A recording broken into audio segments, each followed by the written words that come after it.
Hey everyone, welcome back for some more Warframe. So in this episode, we're going to continue our strategy of doing multiple missions in a single video. We are almost done with Mars, as a matter of fact. So we do have the boss node. That will be its own separate episode. We have this Archwing Exterminate, and then this Dark Sector Survival. So we'll do both of those in this video, and then possibly the boss in the next one. Or we might do the rank up mission, we'll see. Really depends. Anyways, be sure to leave a like, Seekies. Remember, every like does help me out a lot. Also, click subscribe to join Seeky Nation. That way you can continue to follow these videos very easily in the future. And I do hope you enjoy. Let's get into this. So, we're going to have to donate 10% of the credits we pick up during this mission to the Prime Masters clan, who I've never heard of. They must be fairly new. Yeah, I mean, you really don't have a choice on these dark sectors. However, if you look at the bottom of the screen, we get 7,000 credits for completing it, also an extra 20% resource drop rate, and 15% extra XP from kills, which pretty much going to be all the XP anyway, and extra 10% XP from pistol kills, so it's definitely very beneficial to try to focus on the pistol kills especially. Anyways, here we go!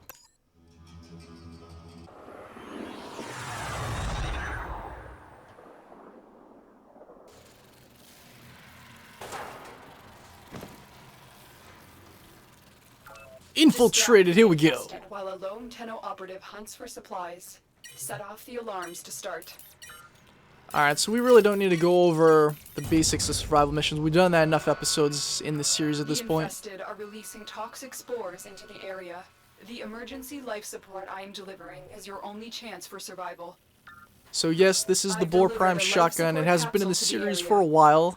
However, that's not the primary weapon we're looking to use in this video. Multiple targets ahead. That would be the Glaive, which hasn't been in the series since, I believe, the intro episode. And there were actually requests for more videos with it, and I don't know why I just avoided doing it. I guess it was just like an afterthought to equip it again, but it's actually really fun to use. It's especially powerful against the Infestation because they're especially vulnerable to slash damage, and of course anything with blades on it is going to deal slash damage primarily. Enemies will drop crucial life support. Be on the lookout. Alright, so we're gonna go camp around the life capsule. Don't need to get too far away from it. Come on, come on, come on. Now the Glaive is actually really awesome because there are even mods you can put on it that will increase the amount of bounces it does off the wall. Life support incoming. Oh man, how are those stealth kills? They were clearly running towards me. I mean, I guess maybe they couldn't see me around their friends or something, I don't know. Oh, that's a shame. You can't actually hold down the Glaive and release it when you want to like a bow. You have to actually throw it after he holds it long enough. Alright. Oh, I guess we may as well use some of his abilities as well. Let's go with Blade Storm. That's always a favorite because of how cool it is to watch.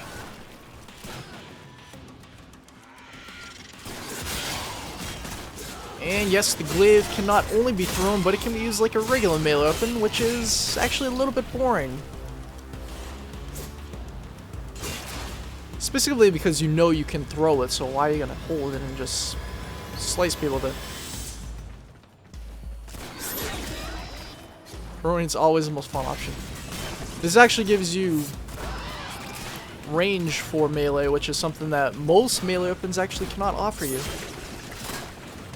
And if someone was hiding behind cover, which is not really going to be the case with the Infestation, because they always just rush at you with everything they've got.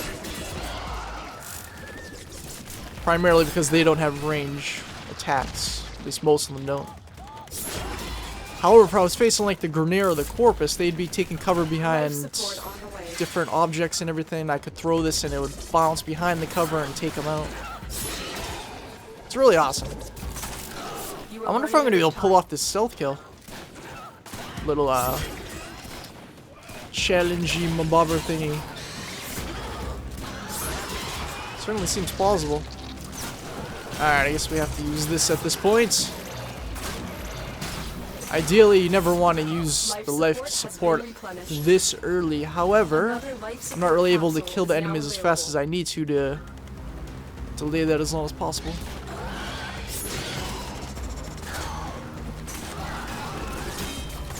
Alright, so what other abilities do we have? We can, oh, we can go invisible. Let's wait till there's a large group of them. Going invisible actually makes your melee attack stronger. Alright, let's try it now.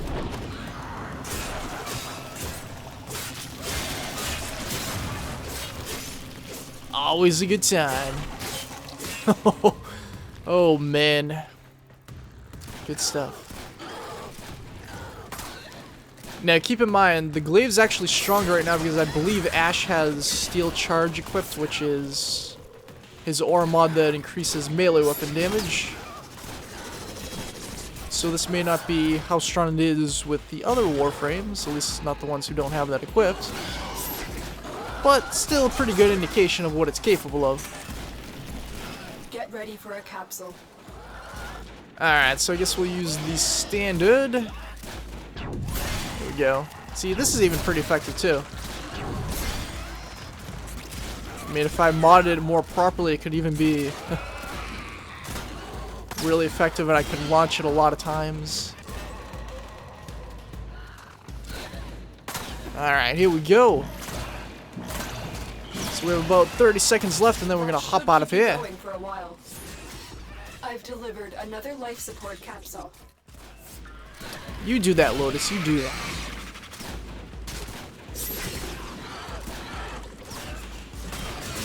Not always as effective as I like it to be. I don't think I'm gonna get the stealth kill challenge. Oh man, I threw that at the wrong angle. Come on, get them on the way back. There we go. Our operative is making progress. Alright, let's get out of here, Syrtis. This will help our cause. And that's how you do it. So that's one reason why I really like those Mars Dark Sectors and anything against the infestation, really, because look at that, 2 Morphics. They used to be so difficult to get. I remember they were difficult to farm, but now they seem to be so easy if you go onto Mars. Anyways, the Glaive went up to level 16 or rank 16, whatever you want to call it. And the Acolyto actually went up a little bit too. No, I really don't want to use that. I really only have that equipped because I like playing with other people and taking advantage of the kills they're getting with their secondary, so I can level it up. Anyways, we're going to move on to the Archwing mission. And there it is. So let's go get him, Syrtis.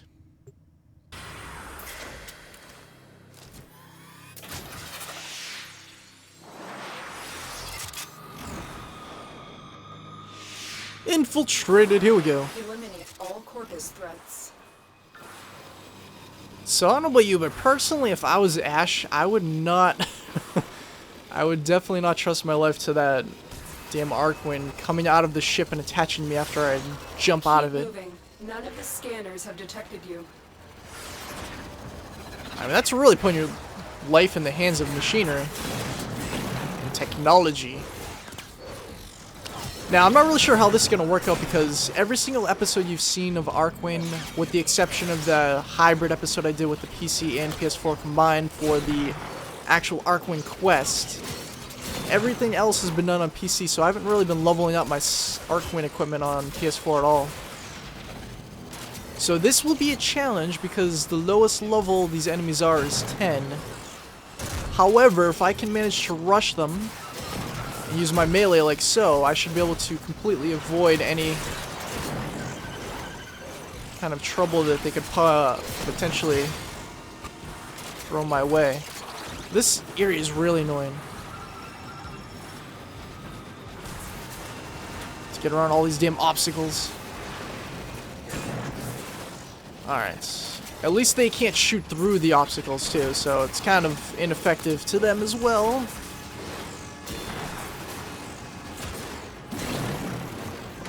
Okay, this stuff isn't leveling up too slowly, I guess. It's certainly not ideal by any means, but I mean, I'll take it. Whoa, whoa, whoa, whoa. I'm confused. There's a lot of stuff going on the screen.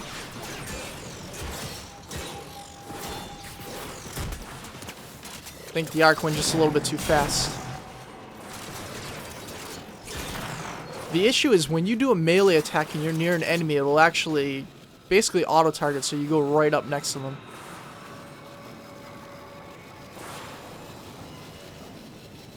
I'm still really not sure what they're planning to do with these Archwing missions. I mean, they must have some pretty big plans for them, I would assume. I have talked about this in previous Archwing episodes I've done in the series.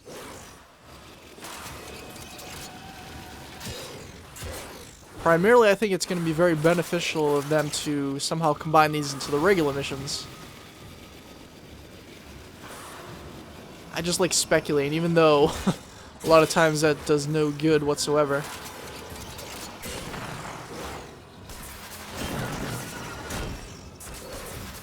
I mean, who knows? Maybe the developers just need some inspiration for ideas of what to do with it.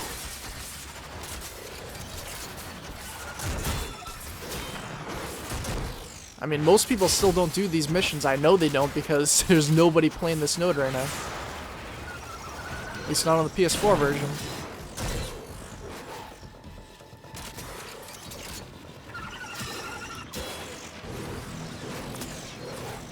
Which is actually a little bit irritating because, number one, I'm really not an ideal level to be facing all these enemies right now. And also, number two, there's 85 of them, and that's just really annoying and tedious. Where is this guy? Oh, there you are. You slipped through the cracks, didn't you? Alright, so we are almost halfway through. We're getting close.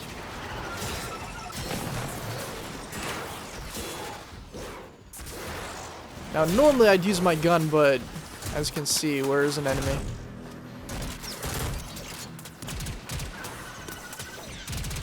There we go. It's really not as effective as the melee attacks are.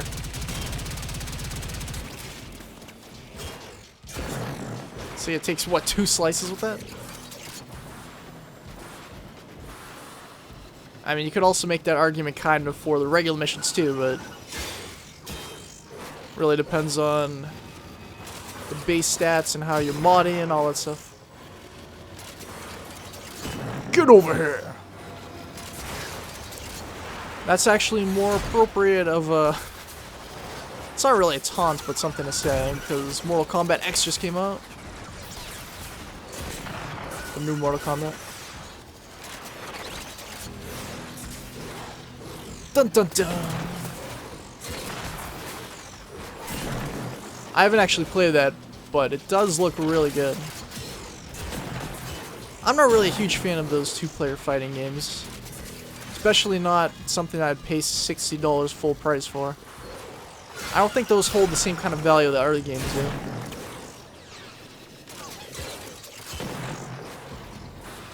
Sure, if you have friends to play split screen with, but that's not really something I do when I'm primarily focusing on YouTube. And then if you actually go online on those games, a lot of times you're gonna face some really hardcore people that are like apparently trained to enter tournaments or something.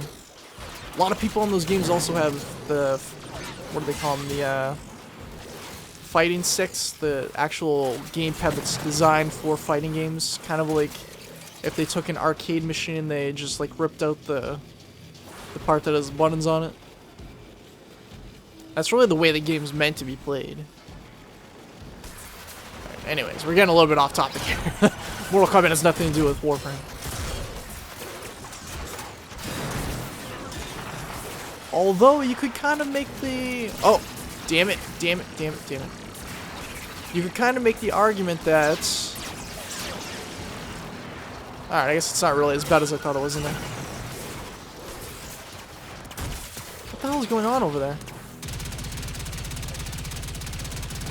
Make sure we kill these guys before I continue.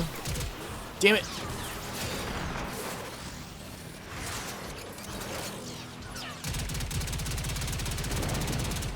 There we go.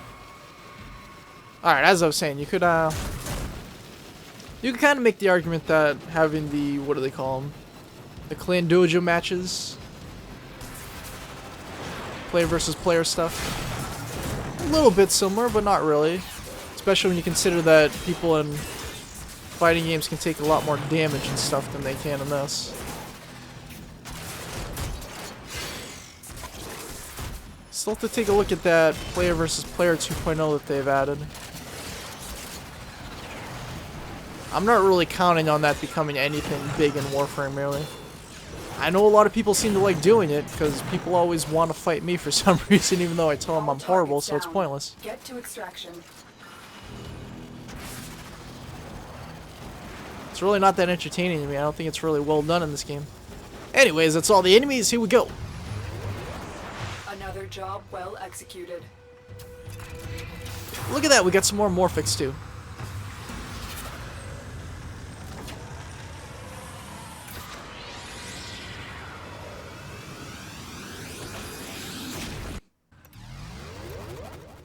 It's nice to mix in some Archwing missions every now and then. It's not something I really like playing a lot, but it's nice to mix up the playstyle for sure.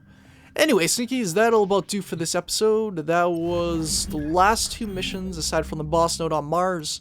So within the next couple of episodes, we will head to War, and let me make sure, yes, War. And we will fight him, and we will complete Mars, and we can finally move along in the solar system. We still have a lot of planets left to go. I mean, we only have Mercury, Venus, Earth, and then Mars will be the 4th one we complete. I guess we kind of should go to Phobos next, probably. Or we might go to Jupiter. And then, damn, we're not even halfway through the solar system. It's going to take a long time to complete this. But that's why we're doing multiple missions in a single video. Anyways, thanks so much for watching, everybody. Be sure to leave a like. Remember, every like does help me out a lot. Also, subscribe to join Sneaky Nation. That we can join one of the best growing communities on YouTube, and also stay up to date on all these videos in the future, and I will see you next time.